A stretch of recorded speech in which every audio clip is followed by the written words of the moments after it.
Have you ever wondered what your dreams mean?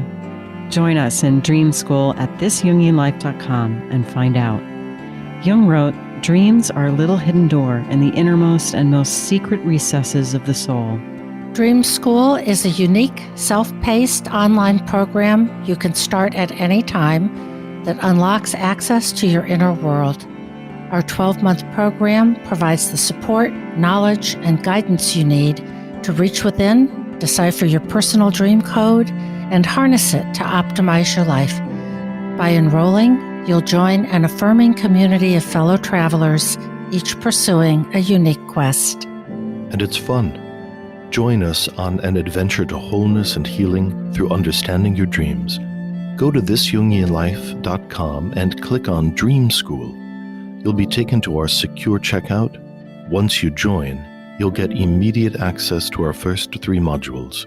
You can get started right away. We look forward to seeing you there. Welcome to This Jungian Life. 3 good friends and Jungian analysts, Lisa Marciano, Deborah Stewart, and Joseph Lee, invite you to join them for an intimate and honest conversation that brings a psychological perspective to important issues of the day. I'm Lisa Marciano, and I'm a Jungian analyst in Philadelphia. I'm Joseph Lee, and I'm a Jungian analyst in Virginia Beach, Virginia. I'm Deborah Stewart, a Jungian analyst on Cape Cod.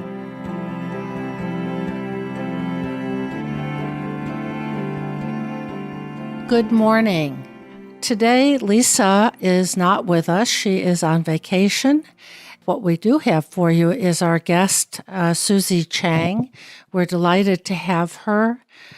She is very knowledgeable about tarot, has written a number of books, and has a new one coming up in the fall. It will all be in the show notes.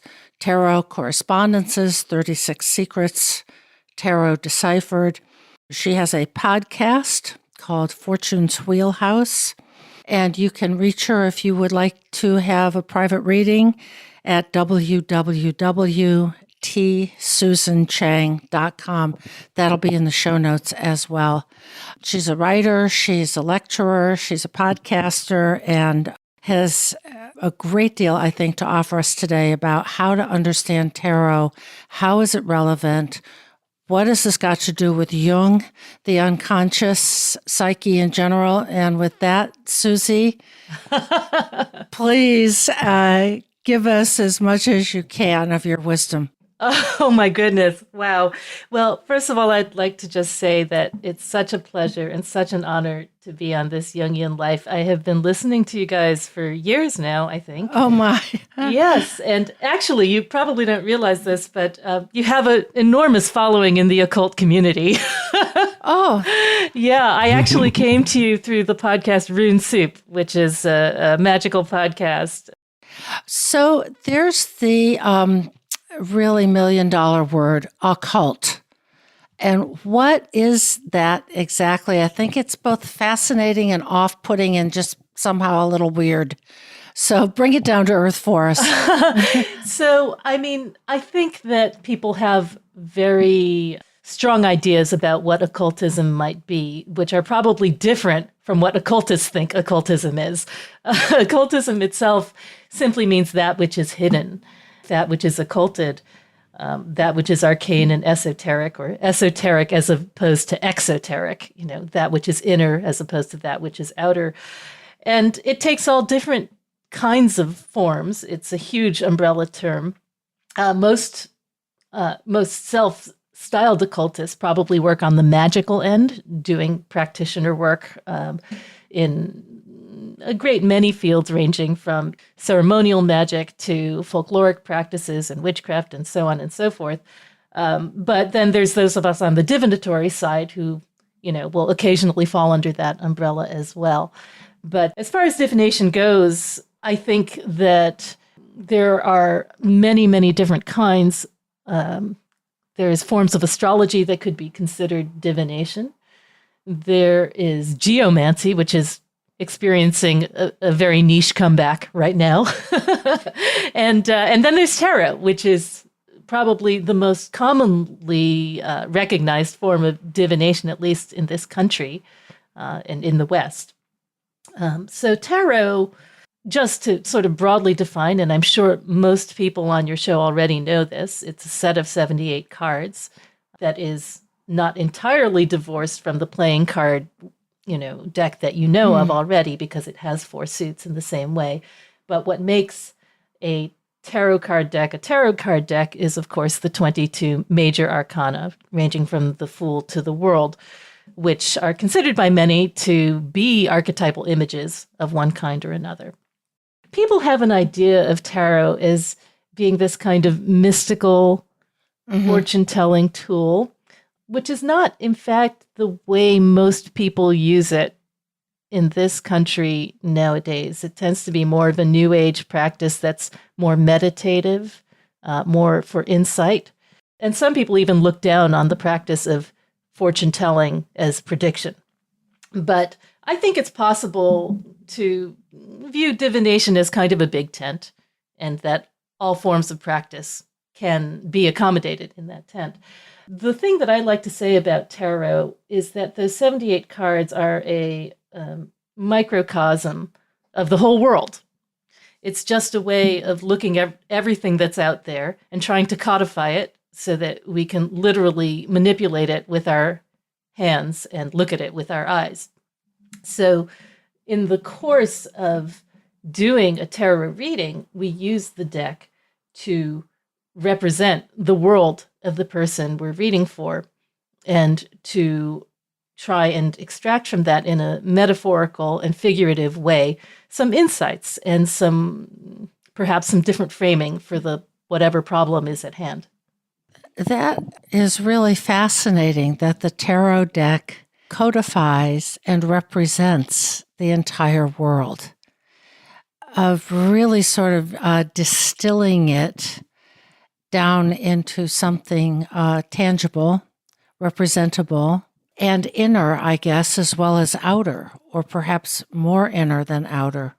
Yes. For example, if we look at astrology, same idea, 12 houses, 12 signs of the zodiac. If we look at the elements, 4 elements, they're all different ways of trying to take everything and capture it into a system like that. So when people say, this card means one particular thing, or that card means one particular thing, I tend to really resist that, because, even if you divided everything in the entire world into 78 file cabinet drawers, each one would be infinite, right? Yes, exactly.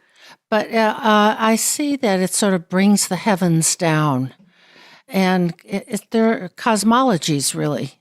I think that because tarot and sortilege practices in general are based on randomness, are based on chance, there's something about them that defies logic, that defies the rational conscious mind, and says this is an interface between us, our consciousness, and that which cannot be explained.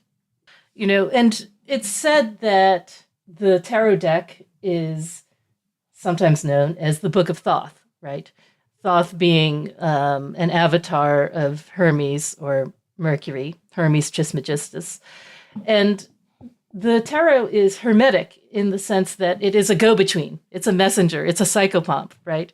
It is a mediator. It's liminal.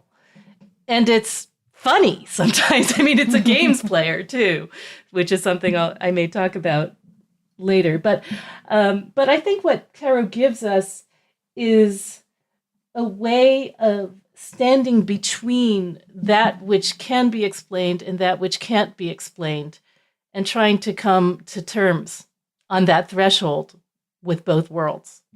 That reminds me very much of the way that Jung described what a symbol is.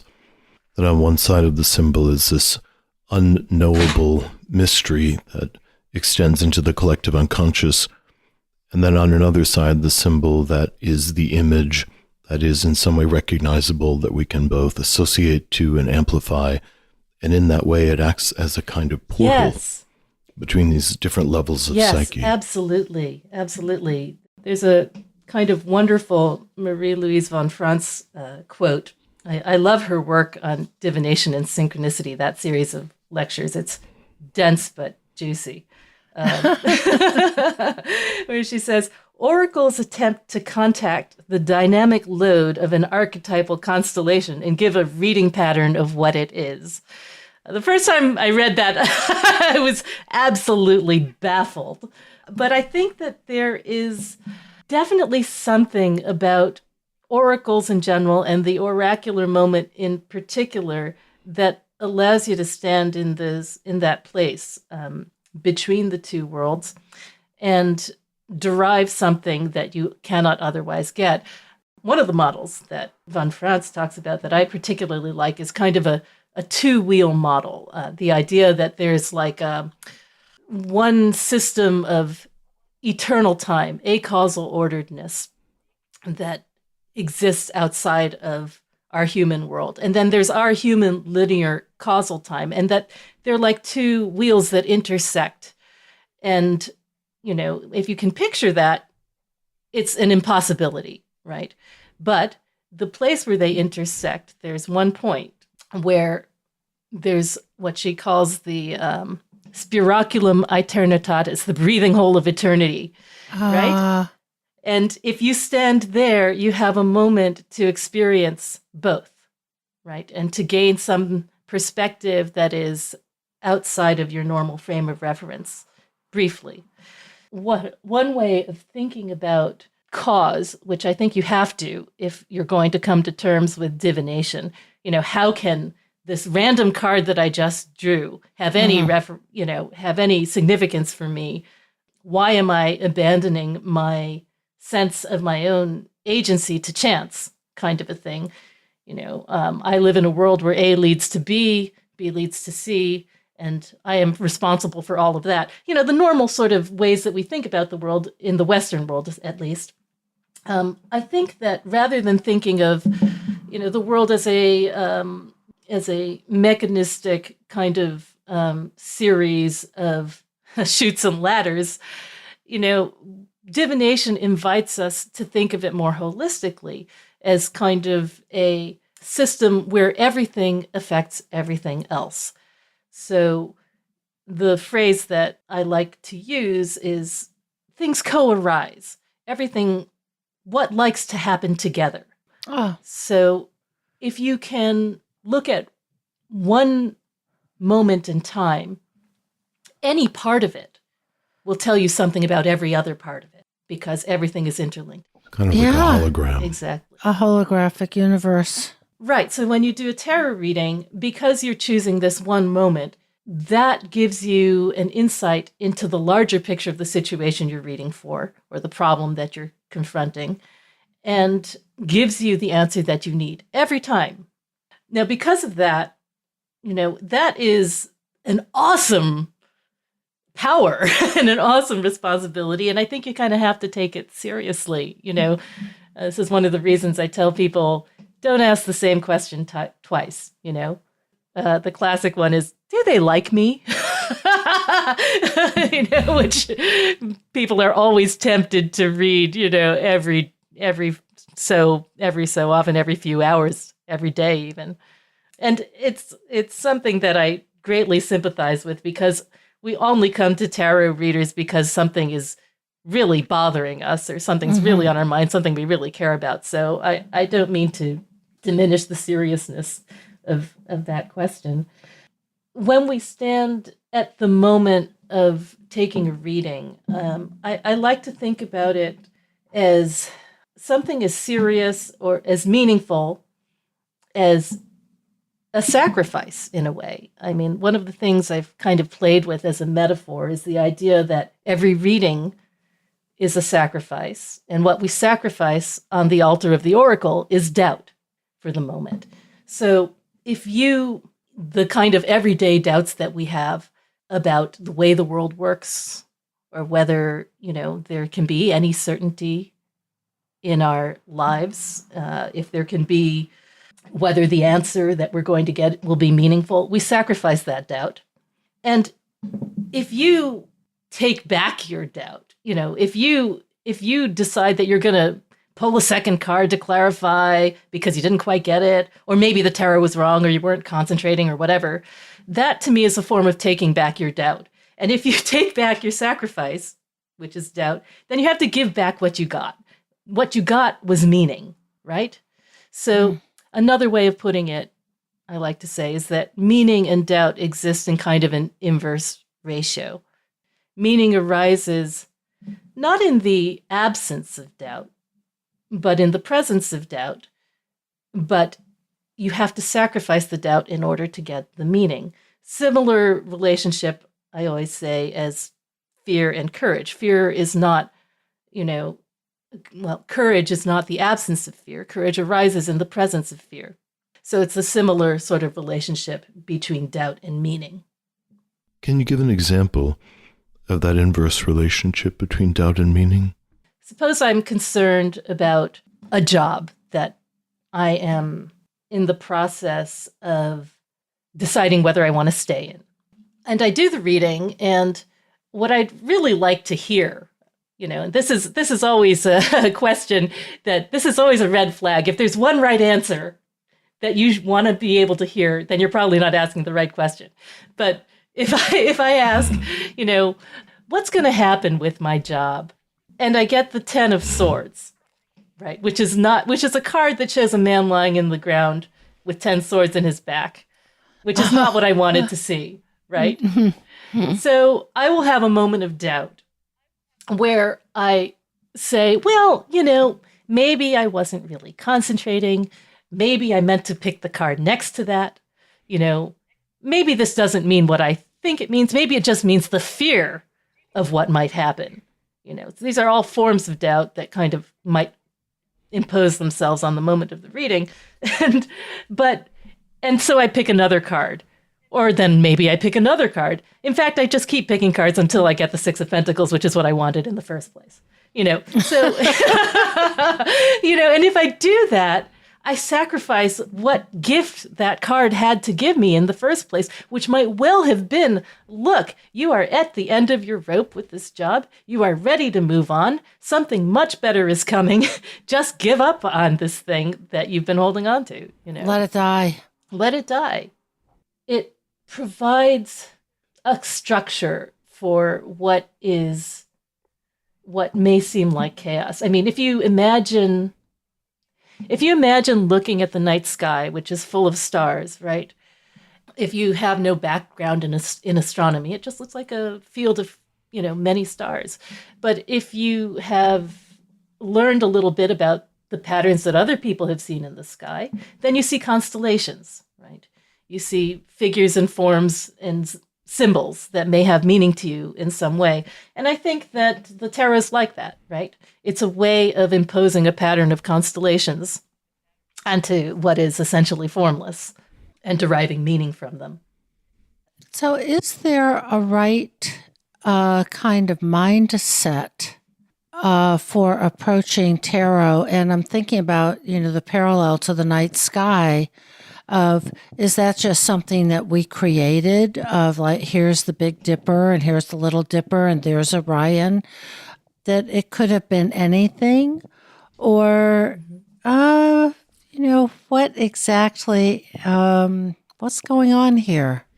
Yeah. How much is out there and how much is just in us? But of course, for Jung, psyche was vast.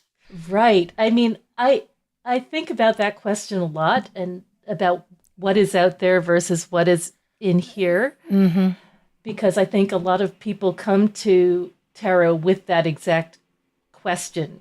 Why is it that this card that I just drew, the Hanged Man, say, why is that relevant to me? And am I just imposing on it? Am I just making it up? Right. Mm-hmm. And, what I've come to believe is that at least in the moment, the oracular moment, there is no outside and inside, right? It's all together, right? It's psychophysical. Everything that you bring to that moment, just as you might do in the context of active imagination. Are you making it up or are you not, right? It almost doesn't matter. because this is a form of creation. When we say that meaning co-arises between the oracle and the external world, it's all interlinked. So whatever you arrive at in that moment is significant. Now, that's not to say that there isn't a better and a worse sort of way to approach reading cards. I think there is kind of a better and a worse way. If you approach the cards with sort of your ordinary head, the one that does the dishes and folds the laundry and makes the lists, that's not going to work so well. And that's the mind that thinks, okay, well, the Four of Swords can only mean this one thing, and it's not flexible in any way, which is of no use to anybody. I think you kind of have to look at tarot kind of sideways. And there's another really wonderful von Franz quote, which is this: absolute knowledge is like candlelight. And if the electric light of ego consciousness is burning, then one cannot see the candlelight. So when we work with tarot, there is a certain sort of standing in between the worlds that happens. I like to think of it as what Keats called, John Keats, the poet John Keats, called negative capability. There's the Jungian James Hollis talks about the tension of ambiguity, of standing in between and not assuming that anything is going to be in one particular way or another. As I said before, if you think that there's only one right answer to your question, then you're definitely not asking the right question. So divination is in some ways to blot out the ego, to blot out conscious thought. And we do that through chaos, right? By using randomness, by using chance, by using tea leaves or grounds or whatever it is that cannot be broken down into a quantifiable system. I don't know whether the analogy is like, sending the devil to go count 5,000 pieces of sand or whatever it is, or whether it's, or it's just confounding that part of your brain. But there is something irreducible about that process. There's no causal mechanism, right? I think that's really significant of blotting out the conscious thought, like turning out von Franz's electric light in order to see the candlelight. And I'm wondering, so is there a way of maybe sort of preparing one's own consciousness without it being, such a big deal that there has to be, like an hour-long ritual? But what is the mindset as one approaches the deck? Yes. I mean, I think everyone does it in a different way. I encourage my students to ritualize, but I don't think it necessarily needs to be complicated. Some people just light a candle or whatever.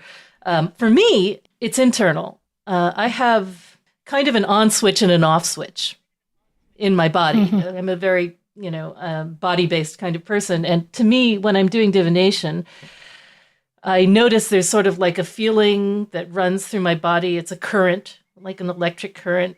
And I noticed this from the very first day that I bought cards when I was like 23 years old. I picked them up and I kind of felt a little bit of a buzz, And I thought, well, that's weird. I don't know what that is. And I just, kind of tried to write it off. But over time, I realized that was the point. That to have that feeling of being in the presence of something that is beyond rational thought, and I think everyone does it in a different way. It doesn't necessarily have to be that for you or for someone else. There's also, I've noticed when I go to sleep, there's, if I direct where I would be looking through my closed eyes to a certain point, then my rational mind shuts off. Similar. There are things that you can learn to do by paying attention to your body in that way to kind of get to that place, that unthinky place. It's very much a parallel to Jung's idea of the transcendent function, that meeting of consciousness and the unconscious, where they connect with one another. We've all had those experiences, and they don't have to be the most, really sort of huge gobsmacking moment that anybody ever had, but just that it can be that quiet place of like, oh, okay, then that's it. Just to allow yourself to be transported, allowing yourself, it's not an effort, right? It's almost a lack of effort. It's going to a place where the mind does not interfere. And what I'm thinking about is, what if one were to start by just entertaining the supposition, giving it space, that whatever the cards say is it, that's the truth for today, and just to hold that even as a thought or an imagination, that, okay, I drew this card. You mentioned the Ten of Swords, which sounds pretty gruesome, but to just imagine that there is a truth in that I'm meant to connect with.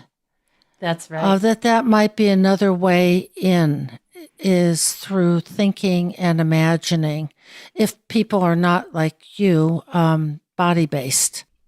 I'm also thinking about a technique that Rudolf Steiner gave, which is about cultivating listening.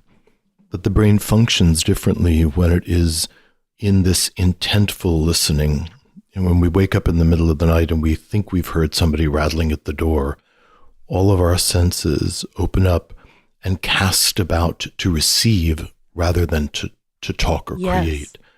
So Steiner would take his students and have them sit quietly, and then he would ask them to notice a sound somewhere, and then notice the next sound that was further away. Maybe it's a dog barking at the next farm, and the next sound.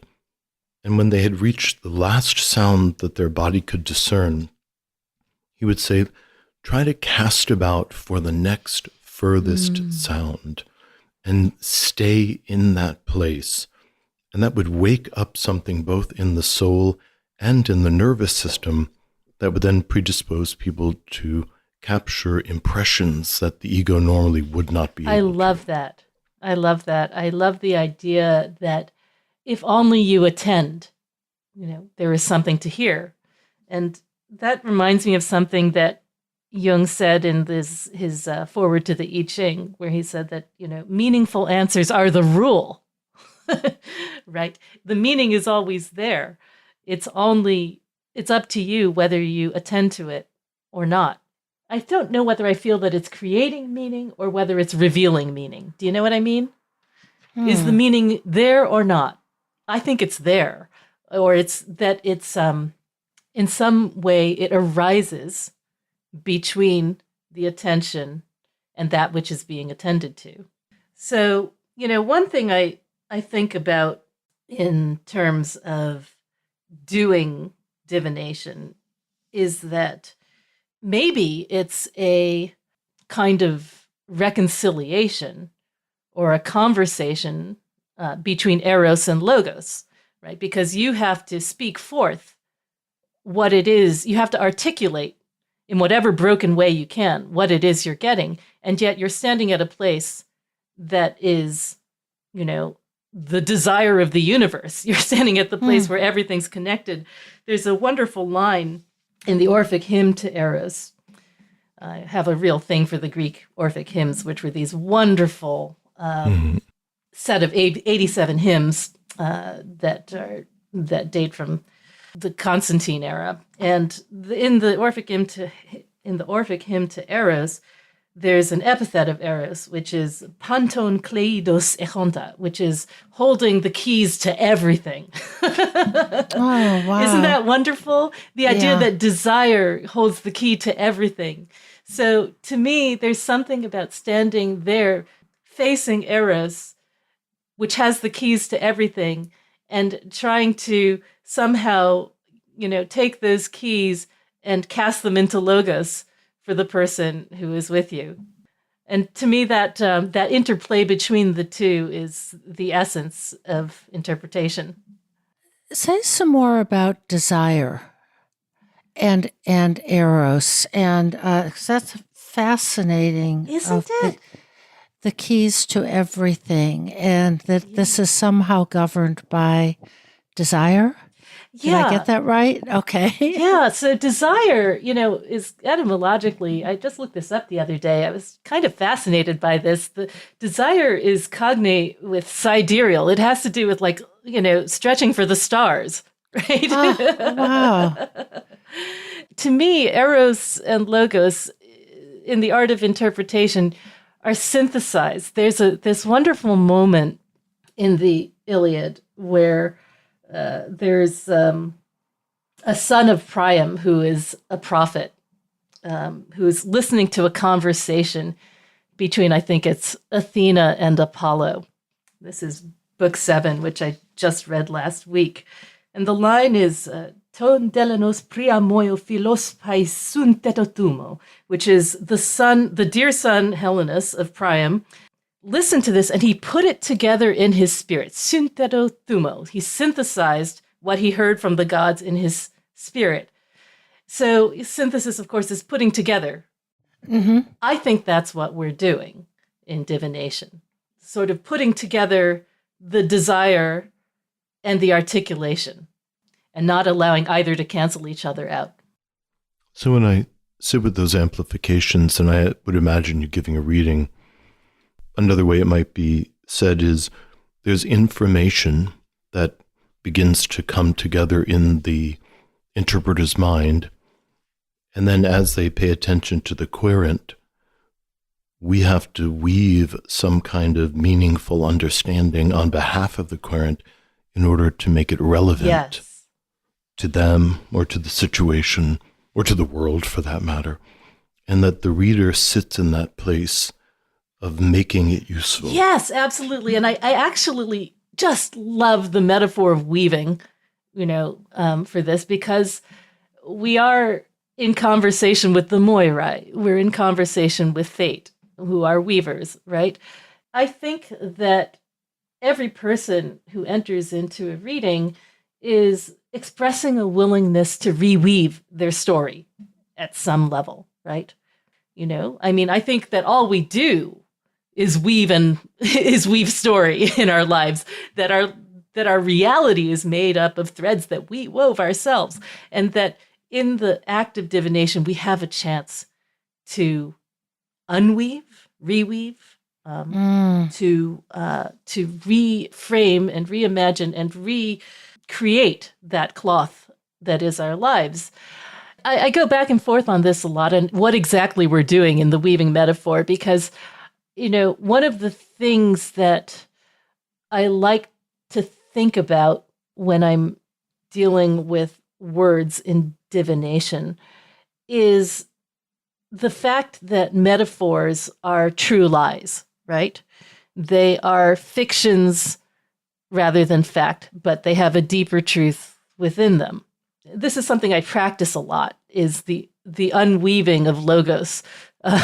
Like I will, when I'm just sort of walking through the woods, I will recite what are known as paralogical metaphors. Paralogical metaphors are metaphors that essentially don't make sense. So like if I say, the examples I always give are, if I say love is a battlefield, you know exactly what I'm talking about. It's like a dead metaphor because everyone is familiar with what that means. But, and this is an example from a wonderful book by Patrick Dunn called Magic, Power, Language, Symbol. If I say the book is the buffalo of the library, you don't know what that means. I don't know what that means. So that's a paralogical metaphor. And what I will do, sort of walking through the woods, each day in the evening, is I will just sort of generate paralogical metaphors. I am the anchor that drifts in the clouds. I am the tea leaves of the goshawk at dawn. What is that? I don't know. And I think that there's something about using language to both undo expectations and create room for something impossible and new to emerge that I think is also consonant with the idea of divination. It's really a practice in so many ways of getting out of consciousness and getting out of our logical mind, which we need and which we use every day and which this world really demands of us. But how to shake ourselves out of that, of I am the tea leaves that the goshawk sees at dawn. It's like, wow.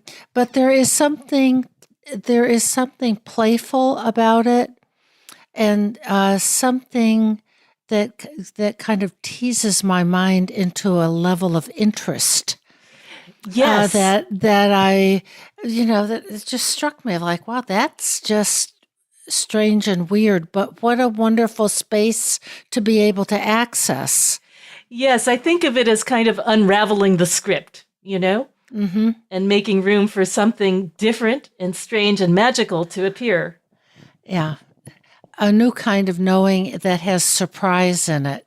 Yes. And that is the sort of like the games playing nature of the tarot in particular, I think, the Hermes aspect of it, the sort of willingness to engage with it as a game in all seriousness, but also in very serious play. Yes. Yeah. And Jung says that man is not whole unless he is engaged in play.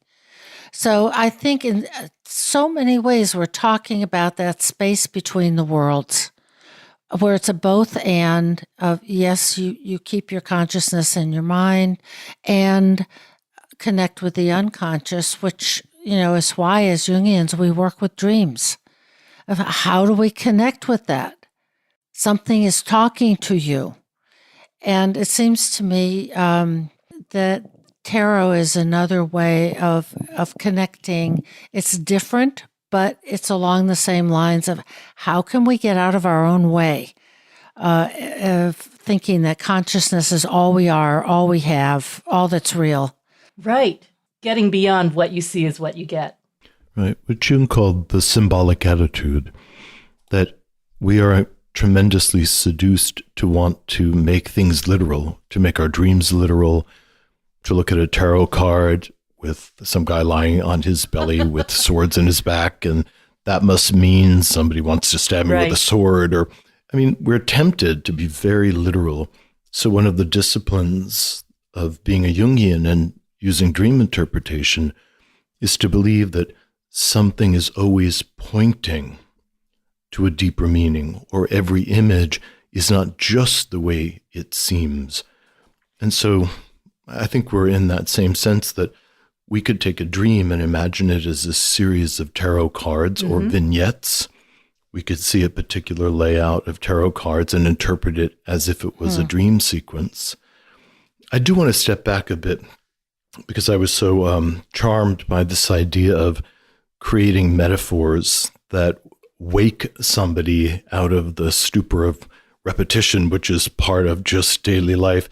And I was thinking about the writer Tom Robbins, who wrote a book called Jitterbug Perfume, and a number of things where he puts together these metaphors and adjectives that are so hilarious and shocking that you're both laughing but incredibly awake because of this unexpected use of language. Yes, absolutely. And that's actually something that I do every morning. Well, not always morning, but whenever I do a daily draw every day, I draw 2 cards, and I actually write a spell to go with them every day, because to me, that is a way of being in the conversation, of having something to work with in terms of the material of the card. And what I do is I've done it so many different ways. I've written haiku, but I've kind of just written a word or a keyword. But what I do nowadays is I write a couplet, kind of, like a classic spell, so that it's short enough that I can memorize it if I need to. And the wonderful thing about drawing a card every day, which everyone should do, I think everyone should read tarot, and every tarot reader should draw a card every day, is that it gives you something to kind of bounce back off of at those moments during the day when you are not really sure where you are, where you've kind of lost your way. And we all have many of these every day.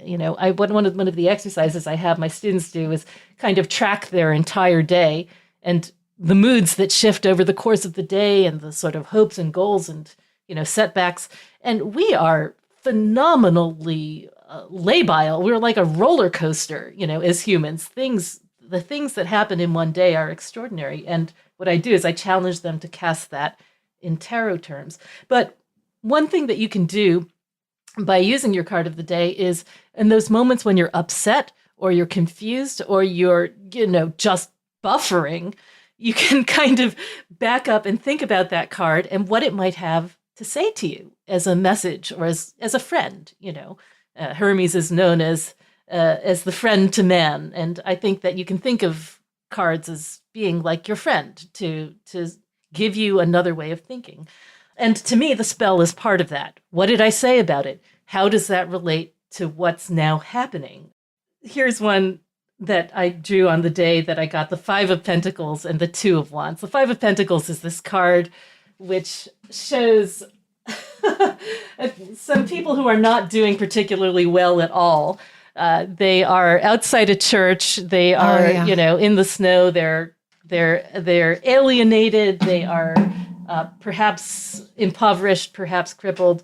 So nobody really loves to see the 5 of Pentacles when they draw it. I also got the 2 of Wands, which is this card, which is, shows a person kind of, the Lord of Dominion, it's called, shows a person kind of looking out over there. So this is known as the 2 of Wands is known as the Lord of Dominion. The 5 of Pentacles is known as the Lord of Worry. So the spell I wrote is, worry is a plan you lay in order that you win someday.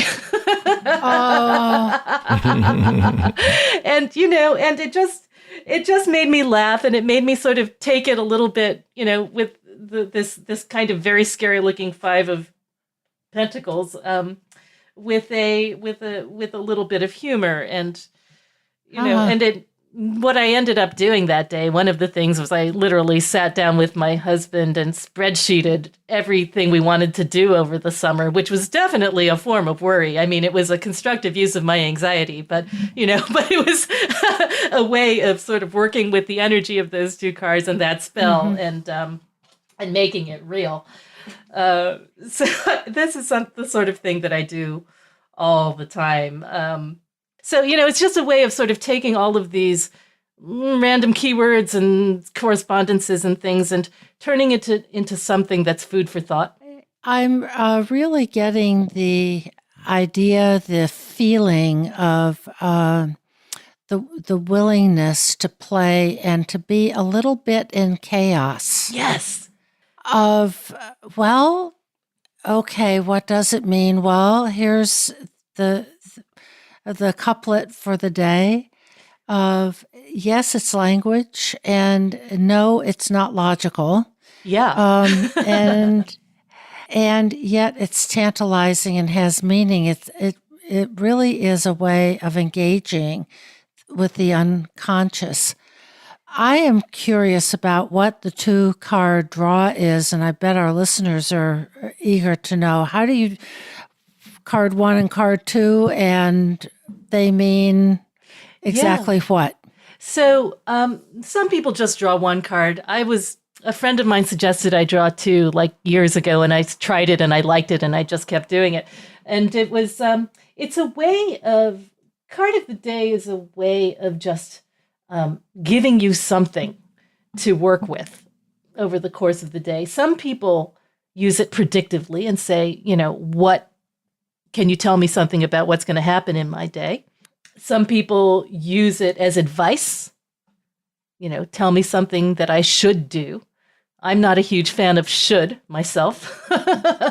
But sometimes, when I first started drawing 2 cards, I kind of would formulate them as something to look for and something to try. There's a lot of different ways you can do it. Nowadays, I just like to have it out there. My friend Mel Moline, who is the co-host of Fortune's Wheelhouse, she says these 2 cards represent the energy that I get to work with today. it's just a way of opening yourself to the possibility that these symbols might be meaningful to you. Opening yourself to the possibility of looking out the window and seeing that scarab beetle has landed there and that it's meaningful for you, right? Mm-hmm. And it's a way of having that happen every day, and some people might think that the meaningfulness of the experience is diminished by having it be a daily practice. I do not find that to be the case. It's really fascinating, the connection to meaning in a time that so many people find meaningless. Of our traditional institutions are not holding us well. Yes. And this is a way, what an interesting idea that there is meaning here and something to ponder, think about, and hold on to through the day of where might there be a meaning that we can access as individuals and play with in the Jungian sense, seriously but not solemnly, that we can play with it during the day. Yes, it's a lot like being, if you're on a long car trip and you're in the car and you're getting motion sickness, like from sitting in the passenger seat, if you switch places with the driver, you don't get sick, right? It's like, it's the difference between having that sense of agency. You could be going to the same place, same destination, same speed, but the fact that you are looking and hunting and maybe even finding makes all the difference in the world. That is very useful, I think. And why not try it? Why not? Why not Exactly. try it? It's available. Right. Of here it is, literally at hand. Right. Now, some people do have the experience of not being able to cope with the dread of seeing the Ten of Swords or the Death card or the Devil card or the Tower or whatever. And for those people, it's sometimes helpful to draw at the end of the day, and just say, what does this have to say about the day I just experienced? And try and, work with meaning that way and work with your interpretative skills to draw meaning out of it, sort of like journaling at the end of the day. And that can work too. But I like the uncertainty of doing it in the morning and having to cope with whatever comes up, because I fundamentally believe that ultimately divination is about not being afraid. Say some more about that, because I think it's important, and especially in connection with some of the cards that people find understandably scary. One of the things that I think is important about the oracular headspace is that it puts you in a mindset where whatever happens, because we're exposed to chaos here, any card could come up, whatever happens is going to be meaningful. It's not about good or bad or right or wrong. It's about meaning. And so going into that mind frame takes you out of fear. And sometimes people will ask me a question which is guaranteed to have a high dynamic load, to have stress and fright around it. Like, tell me about my health. I'm so concerned. And one of the things I do is I kind of talk through people and say, well, what would you do before we even draw the cards? What would you do if you got the Ten of Swords? What would you think about? How would you react to that? Kind of like doing, I think it's kind of the same purpose as a Buddhist corpse meditation, kind of putting yourself through all of the possible frames of mind that you might go through and seeing if you can attain equanimity in the face of that. Right. And if you can't, it might not be the right question to ask at the time. But also to open yourself to the idea that whatever card arises, it's going to give you something useful and something meaningful. It is not going to determine your future. It is just going to give you something that you can use. Now, if you were to get the Five of Pentacles, for example, which we just looked at in the context of your health, which is a card that kind of seems to say, you're going to get sick. you're going to be poor. You might even be homeless. It's like a really scary looking card. There are ways to work with that and to say, okay, well, what else about the Five of Pentacles can we say? Well, we can say that sometimes we have to live with uncertainty. We can say that there's a church behind there. What are the resources of that church? What is that lighted window for? Who is available to help us? And one of my keywords for that card is sacred doubt. Sometimes it's okay to stand in doubt, and not to know. And another thing that has kind of come to me over the years working with that card is that it seems to like to talk about ceremonial magic. Now, the reason this is important, the reason that ritual might be important for that card is that there are times when only ritual will heal you. I don't mean in as a substitute for conventional medicine, but as an act of personal magic that will move you from a place that you cannot live with to one that you can. So, I think that spell works like that. I think that ritualizing in general is constructive and healthy. So, for example, the practice that I think is a New Zealand Aboriginal practice of taking your dreams and enacting them in dance or in art in some way. I think the Five of Pentacles can signal a need to do that in some way. And how much easier is that to deal with than the idea that it's just saying you might be sick, The idea that you can create something. So, Susie, I'm fascinated by the 2-card draw, and I'm sure our listeners are as well. And with the invitation to enter this realm of the nonlinear other mind and a little bit of chaos, the realm of Eros, and try a 2-card draw in lieu of interpreting a dream this week, but we will be accessing the unconscious in this other way.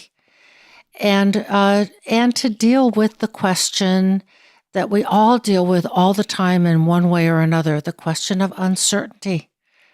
What is the right attitude to have toward uncertainty, if that's a good enough way of framing the question? I think so. And even though the specific species of uncertainty is going to be different for every one of us, I still have a great deal of faith that whatever we draw will have something for whoever happens to be listening. Okay. And for our listeners, what we can see on the camera now is the cards moving. Susie's hand's just on the cards, moving them gently around. I'd like to draw cards like I'm finger painting. Some people like shuffling, but I like this. The only problem is that this means that some of the cards come out upside down, and some people don't like that. I personally have no problem with it. But but I like the idea that this seems to me like the purest expression of randomness that I can get. And what's happening now is Susie's picking up the cards. They're all face down. Some of them feel right. Some of them don't. Precisely. For me, it's kind of a physical feeling.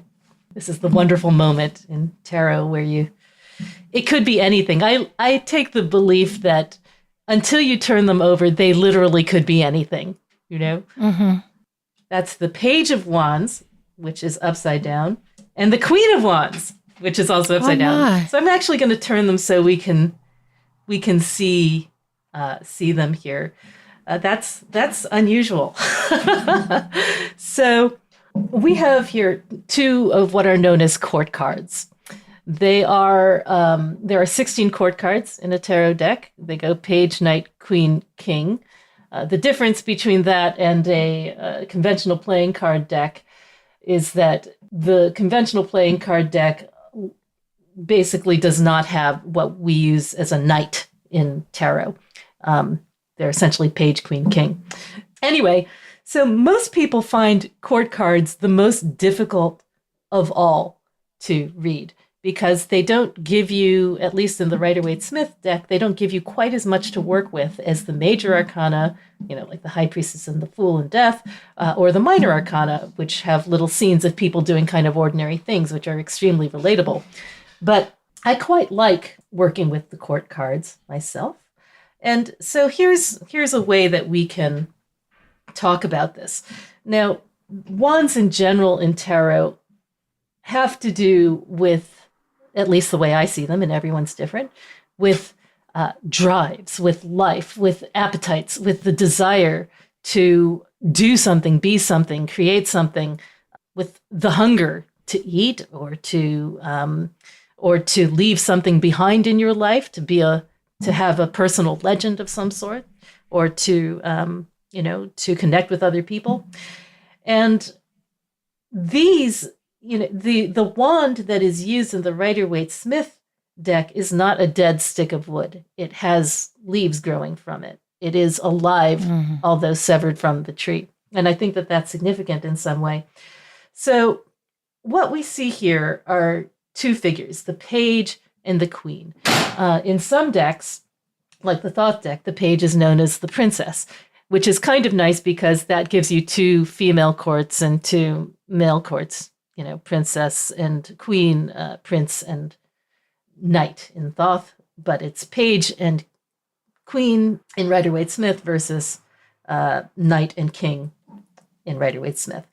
But anyway, gender does not necessarily signify in courts. We all have all 16 of them inside of us. So there's no need to kind of say, well, I got a queen, so why is, it has to be about a woman. It's not necessarily the case. Court cards are also, they can be other people in your life, or they can be also just roles that you yourself play for one reason or another. So the context of the question was uncertainty. How do we deal with uncertainty?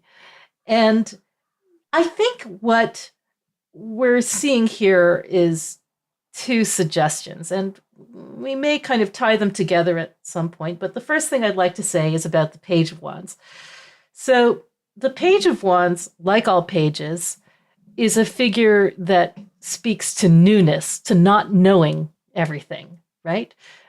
Page, Knight, Queen, King. Page is the youngest of them. It's the puella of the deck.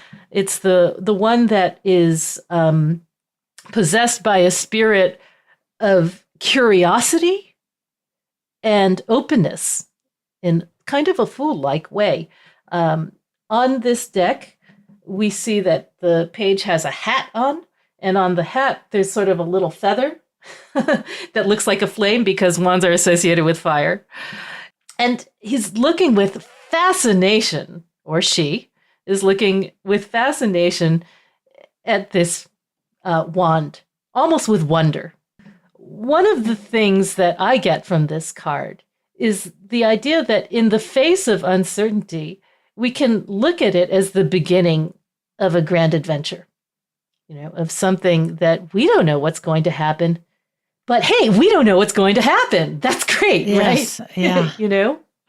That anything could happen, and that, there's a forward-facing excitement about it. You also see that on the garment of the Page of Wands, it's covered with these little black salamanders, right? Which is, salamanders are associated with fire alchemically in the medieval esoterics.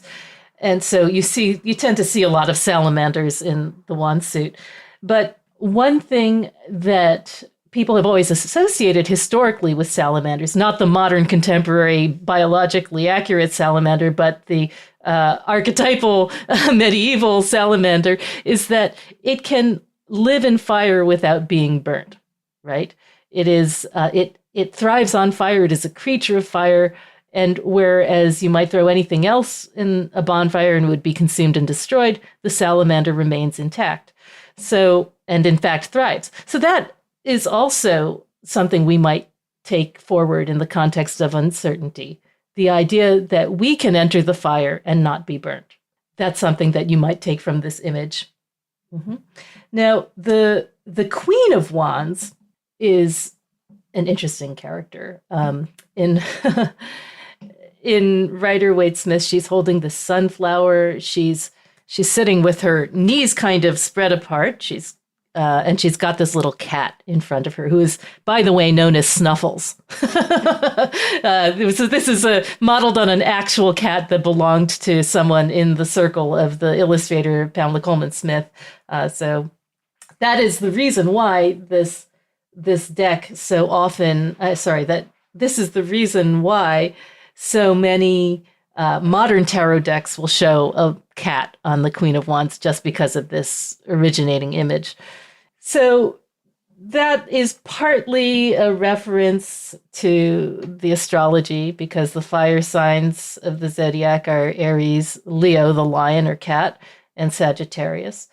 But I think more important to know about this queen is that she is the most outgoing of the four queens. She is the one who is the most willing to connect with other people, the most willing to engage, create networks. So there's something about this that suggests to me that in the face of uncertainty, you don't have to face it alone, that you can call upon your networks, your friends, and call them to you to reignite that flame of hope and confidence within you. So, and that's interesting because, she's kind of, the way we drew them, I drew them right upside down, but even whether it's upside down or right side up, you can see that the queen is kind of looking at the page, kind of looking over the page. And to me, that is important. I tend to place a lot of emphasis on gaze among court cards, because you don't get a lot to work with, but you do get to see who's looking at who. And in fact, sometimes if someone's looking off frame, like this page is, I might even draw a card out there to see what they're looking at. But the more important point about the queen looking over the page here is that I think that she's kind of watching over the page, that the page is not alone, even though they're new and they're young and they haven't experienced anything. They have a lot to learn. They have someone watching over them. And most of us are able to conceive of somebody watching over us, even as we enter into an uncertain situation, whether it's an actual person or a spirit presence, demonic presence, God presence. There's somebody has our back, is what I'm seeing in this. So whether you identify more with the page or more with the queen, there are ways to, I think that the forward-looking aspect of the wands encourages us to have hope. Now, and the interesting thing about hope is that, again, sort of like what we were talking about with doubt and fear, it exists in the presence of uncertainty. You wouldn't need hope if you knew what was going to happen all the time, right? So this is a way of sort of orienting ourselves towards the most positive frame of mind in the face of what we cannot know. Because I tend to believe that, even though we live in a world where we don't know what's going to happen tomorrow, there's always a better way and a worse way to face it. I think that's all very helpful, Susie, and it gives us a very broad-minded way of appreciating very optimistically what change could bring for us. I am curious, when you are intending to do a more multi-layered reading, what layouts do you use?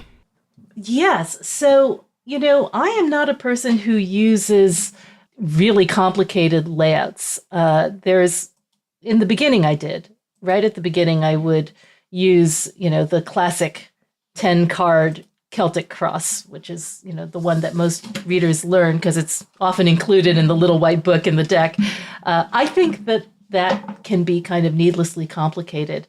I like to work with 2 and 3 card spreads, sometimes 4, maximum 5.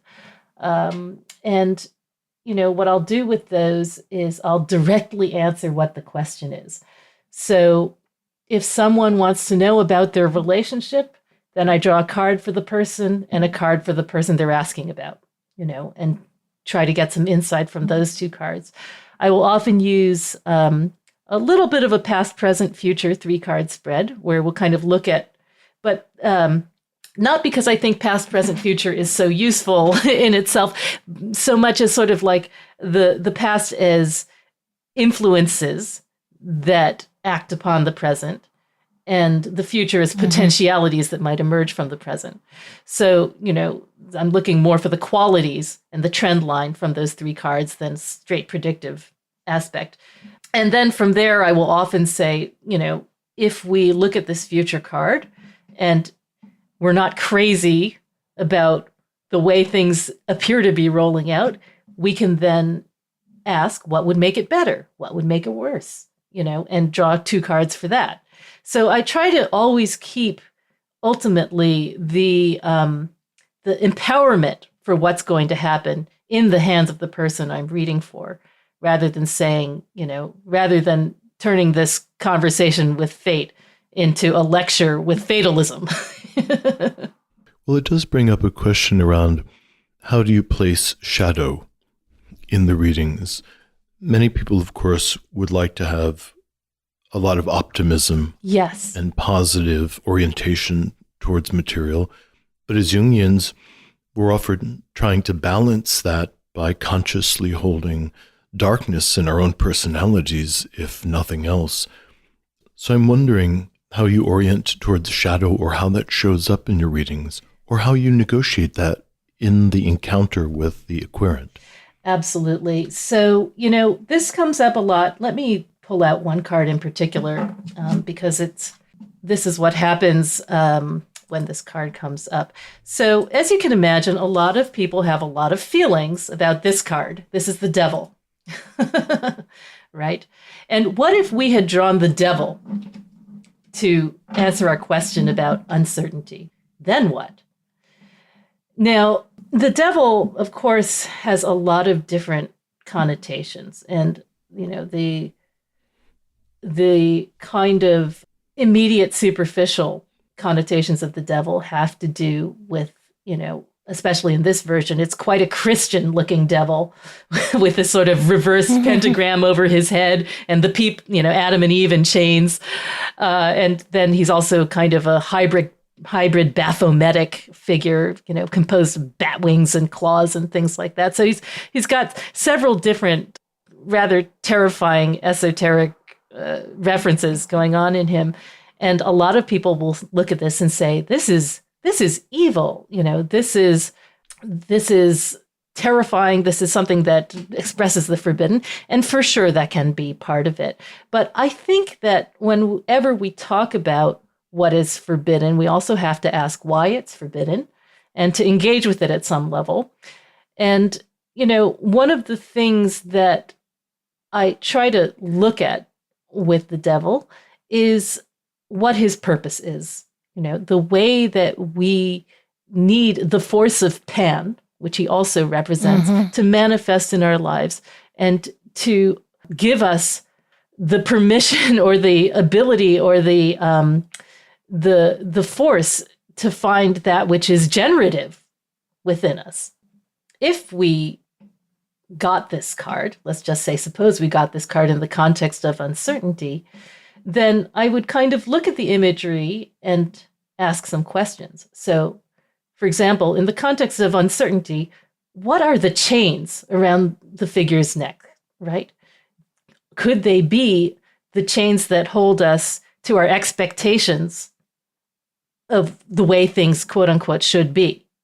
Could they be the sort of automatic habits that we have in response to fears that come up? What could those chains be? And most likely I would just ask the person I was reading for, what do you think those chains are? Rather than just, doing what I'm doing right now and throwing out meanings. And also, the thing about the devil card, when I kind of dig deeper into the esoterics, is that there are themes of sight involved with the devil. with the need to look and to see. He's associated with Hebrew letter ayin, which means eye.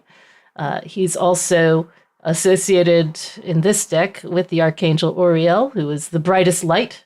As you can see, he's got this sort of fearsome expression that kind of reminds me of a Japanese woodcut, and that mask of terror to me is a mask. It is something that is intended to create an effect on us and to instill our fear. But for what reason? What happens if we actually look in the face of that fear and recognize what within us we're really afraid of? So one of the other names of the devil is the Lord of the Gates of Matter.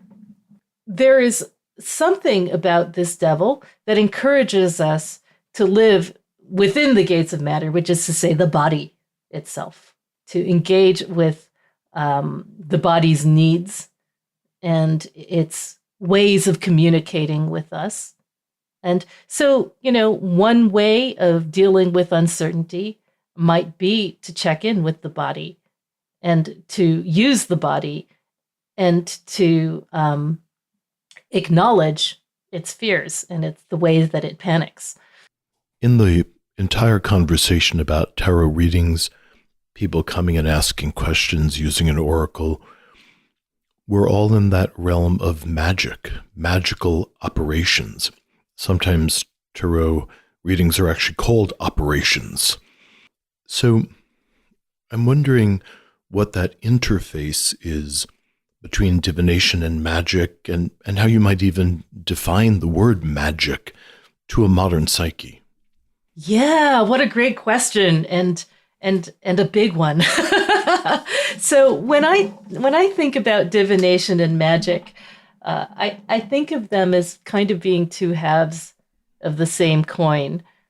I think of both divination and magic as dealing with what I call the backstage of reality, kind of going behind what is apparent on the surface of the world to sort of go sideways. And there's a wonderful scene in Neil Gaiman's American Gods where the Odin character is taking the Baldur character for a ride, and they need to get somewhere really fast. And he quote unquote takes a shortcut, which is he goes backstage of reality and, in 5 minutes is on the other side of the world or whatever it is. And I think of what we do in divination as being a little bit like that, taking a step back from, on the tree of life, what we would call the sphere of Malkut. The bottom of the tree of life is the world of matter, of our senses, of everything we know, and taking a step back into the world or the sphere above that, Yesod, which is a lunar sphere. Anyway, that's neither here nor there. But what we do in magic is we go, and in divination is we kind of go back there. And the difference is that in divination, what we're doing is we're going to get information. We're trying to get a sense of what patterns we're dealing with, generally for the future, but not necessarily. Could just be something about the present or even about the past. Just a way of seeing, our place within a much larger constellation of meaning. And our purpose is to perceive and hopefully come out and accept what we received there with greater wisdom and insight. But if we take that same metaphor and we apply it to magic, when we go backstage, we change things. We might change the lighting. We might move the props. We might paint something different on the set. We are doing things that alter the apparent reality, forward-facing public reality that results. So, and this is something I think about a lot because how much ability do we actually have to do that? Mm-hmm. That is, always a question. I tend to think we have a lot, that we are shaping our reality every day in kind of mindless and unconscious ways, but we can also do that in conscious ways. And I think that, when we work with magic and divination, we're working with symbol, a language of symbol. What is language for? Language is to converse, to explain, to gain information, like we do in divination, but it's also for argument. It's also for negotiating. It's also for bargaining. And once you have that language of symbols, you can use it both ways, both to receive information and to make suggestions. So that is why when you are doing a magical working of pretty much any kind, there's materia, which is symbol, right? It could be, whether it is organic material or whether it's rocks and stones and crystals or whatever it is, whether it's perfumes and incenses, there's material. And then there's intention. There's the logos. When we do magic, we blur the line between the reality that we are looking for and the reality we take for granted, that we already exist in. So I'm just going to read you something from my own sort of ritual practice. I'm fairly open about it. The catechism that I say when I'm doing my spell work and drawing my cards during the day. It's something that kind of came together over the course of a number of years for me. But this is how it goes. It's a kind of assumption of the Godhead, which is something that you see in all forms of magic, and it is also quaternary, which you also see in Western magic a lot. And in Jung. And in Jung, absolutely. Yes, yes. I stand at the center of the wheel and at its whirling rim, between this world and another, between one realm and the next. Here at the threshold, all things are possible if I have only the will to perceive them so. I am the beacon of coincidence and the acolyte of chance. I am the architect of the crossroads and the guardian of meaning. With each breath in, I accept the circumstances. With each breath out, I propose my intent.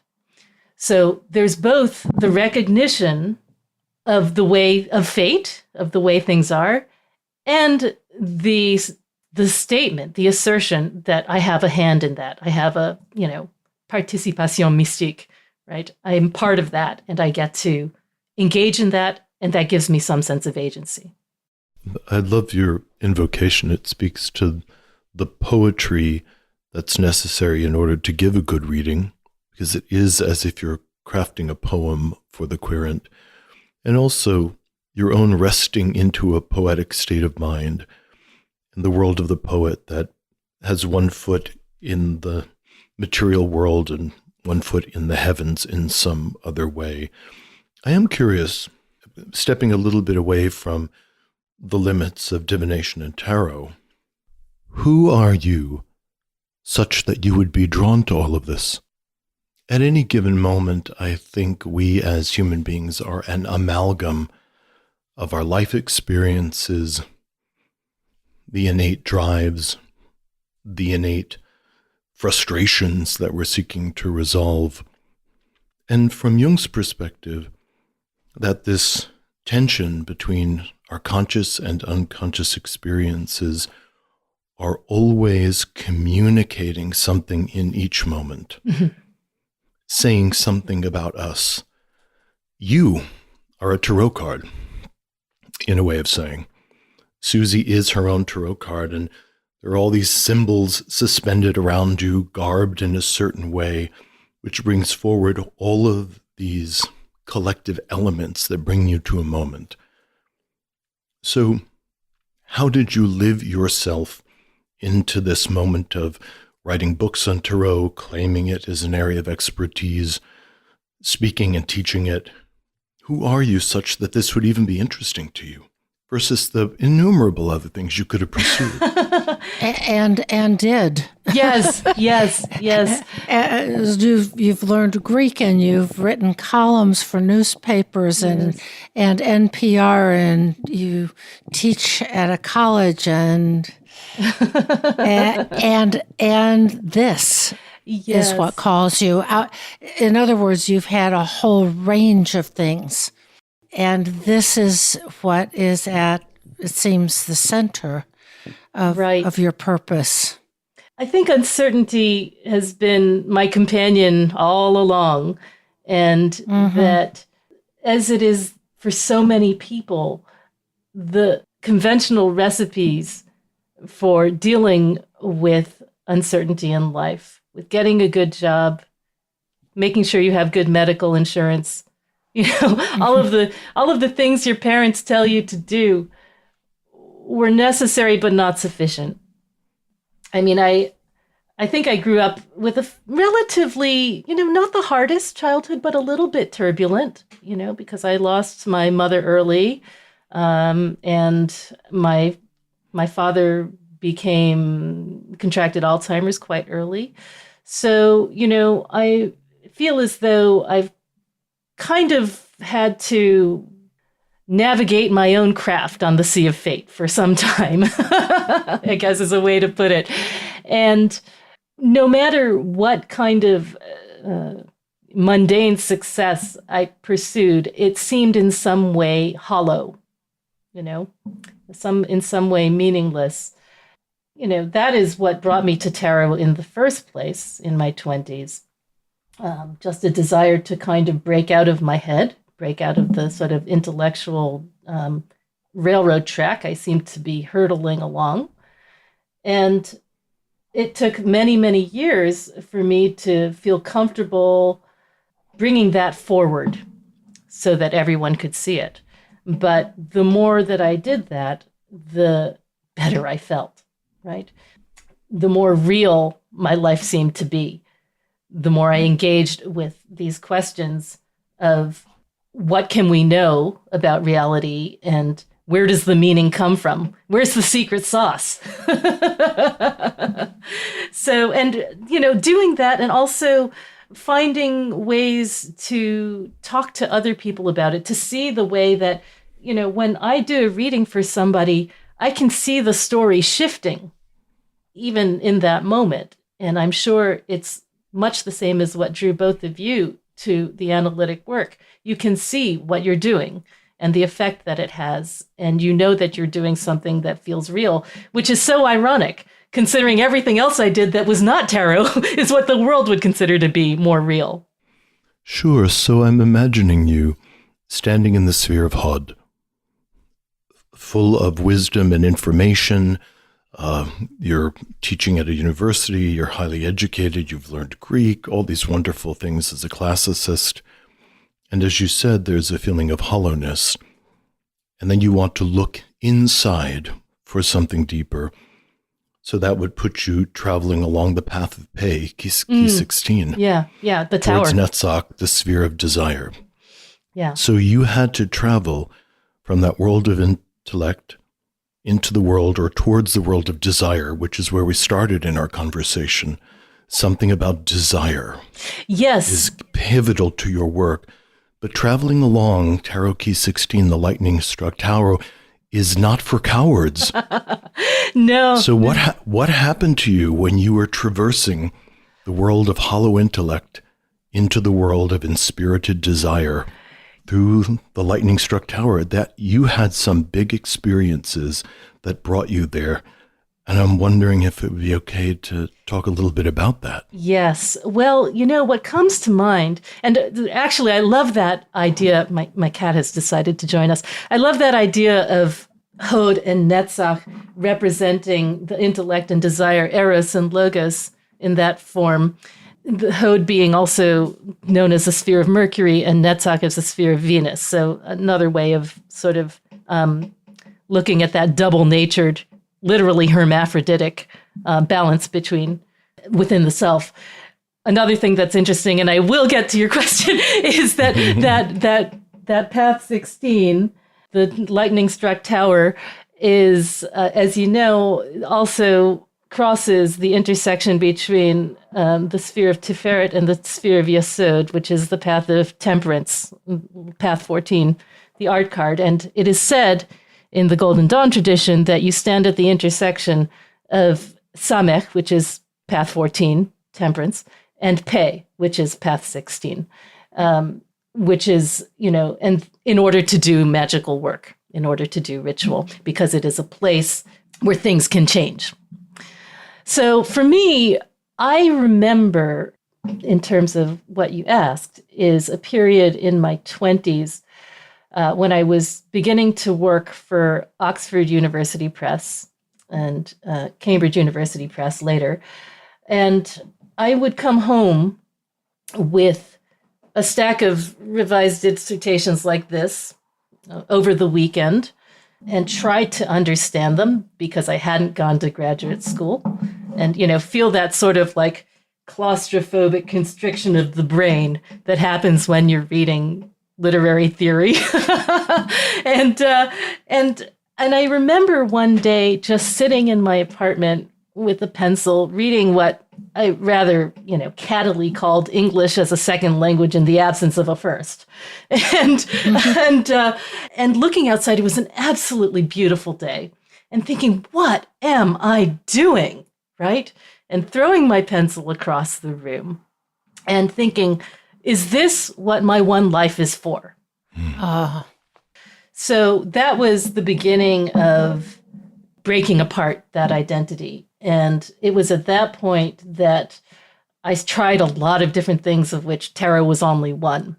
Having given up my classical music education at that point, I started playing the saxophone.